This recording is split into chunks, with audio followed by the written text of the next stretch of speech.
هند د خپل سفارت تخنیکي ډله کابل ته رالېږلې ده. د هند د بهرنیو چارو وزارت وایي چې د افغانستان له زلزله ځپلو سره د مرستو د تنظیم په موخه یې د خپل سفارت یوه تخنیکي ډله کابل ته لیږلې ده.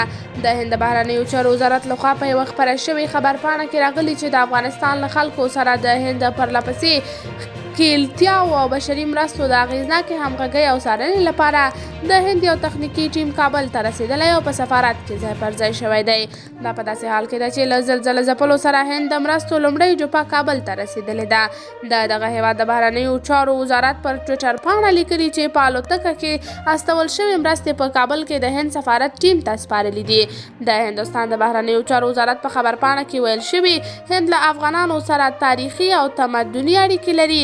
د هند د بهرنیو چارو وزارت په تازه اعلامیه کې ویل شوي چې په لومړي سفر کې امنیتي حالت ارزولی دی او وایي د افغانستان له خلکو سره به خپلې بشري مرستې او ملګرتیا روانه ساتي. قدرمنو لیدونکو، تاسو د دې موضوع په هکله څه نظر لرئ؟ کمنټ کې شریک او چینل سبسکرایب کړئ.